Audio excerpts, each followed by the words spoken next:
बिस्मिल्लाहिर्रहमानिर्रहीम। अस्सलाम वालेकुम डियर स्टूडेंट्स। अब हम आरएस नोमेनक्लेचर में वेट डेट फार्मूले के साथ एक नई एग्जांपल देखते हैं। This is S4 ethyl hept 1N5 sometimes आपको ऐसे हो सकता है कि आपको सिंपली आपको ये कंपाउंड का स्ट्रक्चर दे दिया गया है और आपने S कन्फिग्रेशन के साथ इसको ड्रॉ करना है, ठीक है, वेट डैश फार्मूले में। तो हम क्या कर सकते हैं, पहले तो हमें कंपाउंड का ये आपको पता है S और R जो है ये तो नोमेनक्लेचर के लिए हमने यूज़ की for clockwise and anti clockwise, and this is the IUPAC name of the compound. तो IUPAC नेम के मुताबिक 4 इथाइल हेप्ट 1N5 है। हेप्ट का मतलब है 7 कार्बन वाली आपके पास चेन है। अगर हम 7 कार्बन पहले ड्रॉ कर लें, 1 2 3 4 5 6 एंड 7 कार्बन की आप एक चेन ड्रॉ करें और उसमें आप फर्स्ट पोजीशन पे इन ग्रुप यानी डबल बॉन्ड ग्रुप और 5 पोजीशन पर आइन यानी कि ट्रिपल बॉन्ड ग्रुप अटैच कर दें। देन फोर्थ पोजीशन पे इथाइल सब्स्टिट्यूएंट अटैच है। तो this is the structure formula of 4 ethyl hept 1N5 आइन।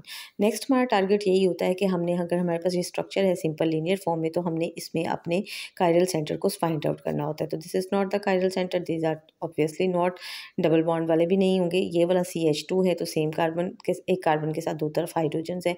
This is the central carbon. इसको मैंने पहले ही ओपन करके थोड़ा सा लिखा है कि हाइड्रोजन के साथ जो है एक तरफ C2H5 ग्रुप है, एक तरफ ये वाला ग्रुप है और एक तरफ ये वाला ग्रुप है। So this carbon is actually chiral carbon. Okay, now अगर ये कायरल कार्बन है तो फिर इसके बाद जो है हमारे पास अगर हम इसका वेज डैश फार्मूला ड्रॉ करते हैं तो इसमें चूंकि हमारे पास सिर्फ एक ही कायरल सेंटर है तो हम एक टेट्राहेड्रॉन बना लेते हैं, एक सिंपल टेट्राहेड्रॉन ड्रॉ कर लेते हैं और वेज और डैश फार्मूले के साथ। तो ये आपकी एक सिंपल टेट्राहेड्रॉन ड्रॉ हो गई। अब इस टेट्राहेड्रॉन पे हम ये कोशिश कर लेते हैं, क्योंकि हमने S बनाना है और हमारे पर हाइड्रोजन के लिए ऑब्वियसली मतलब we are free to write hydrogen on the least priority order, ठीक है।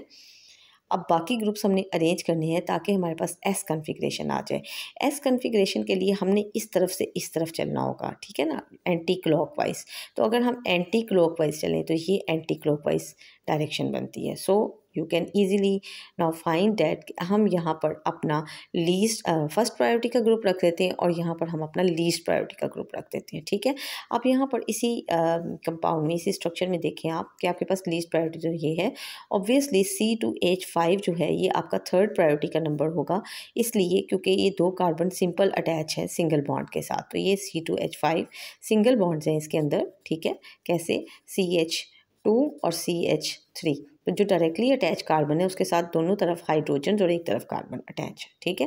तो इसलिए ये लीस्ट प्रायोरिटी का जो नेक्स्ट हमारे पास टारगेट है वो ये है कि इस तरफ हमारे पास ट्रिपल बॉन्ड है और इस तरफ हमारे पास डबल बॉन्ड है। तो अब ये देखना है कि आपके पास जो है ये यहाँ पर इस कार्बन के साथ दो हाइड्रोजन अटैच हैं, ठीक है, और फिर एक कार्बन अटैच है, जबकि इस कार्बन के साथ डायरेक्टली 3 कार्बन अटैच हैं।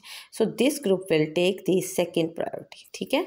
यानी सेकेंड प्रायोरिटी, अब हमने किस तरफ से किस तरफ को चलना था, हमने इस साइड से, तो फर्स्ट यहाँ आनी है प्रायोरिटी, सेकेंड यहाँ आनी है। तो सेकेंड प्रायोरिटी जो है आपकी जो है यानी ये वाला कार्बन, सॉरी ये 3 कार्बन, ये इथाइल ग्रुप है, और ये वाला कार्बन जो है ये फर्स्ट प्रायोरिटी लेगा क्योंकि इसमें कार्बन के साथ डायरेक्टली 3 कार्बन अटैच है और इसमें इस कार्बन के साथ, पहले कार्बन के साथ डायरेक्टली 2 हाइड्रोजन और एक कार्बन अटैच है, ठीक है। फिर सुने, इस कार्बन के साथ 3 कार्बन अटैच है, ठीक है। तो इसकी प्रायोरिटी ज़्यादा है as compare to this one, क्योंकि इस कार्बन के साथ, ये वाले कार्बन के साथ यहाँ पर दो तरफ हाइड्रोजन्स हैं और एक तरफ फिर कार्बन है, ठीक है। तो लिहाजा ये वाला जो ग्रुप है ये थर्ड प्रायोरिटी पे जाएगा, सेकेंड प्रायोरिटी पे, और ये वाला कार्बन जो है वो फर्स्ट प्रायोरिटी पे जाएगा। ओके, तो आप फर्स्ट आपने यहाँ लिखनी है, तो फर्स्ट प्रायोरिटी आपकी ये आ जाएगी, कौन सी है, C ट्रिपल बॉन्ड C वाला ग्रुप, ठीक है, और इसके साथ CH3 ग्रुप है। जबकि सेकेंड प्रायोरिटी पे आपके पास ये वाला ग्रुप सारा अटैच आ जाएगा, CH2 CH और डबल बॉन्ड CH2।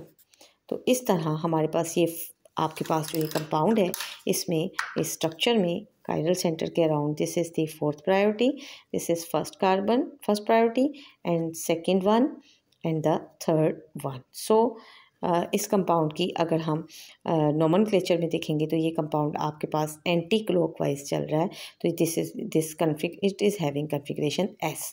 तो हमने एस कन्फिग्रेशन के साथ ये स्ट्रक्चर जो है वो ड्रॉ कर लिया। तो आपको एग्जाम में इस तरह की प्रॉब्लम्स भी आ सकती हैं जिसमें आपको स्ट्रक्चर यानी कंपाउंड और उसकी कन्फिग्रेशन साथ दी हो, तो आप इसको ड्रॉ करके बताएं वेज डैश फार्मूले में। You can answer like this. Thank you.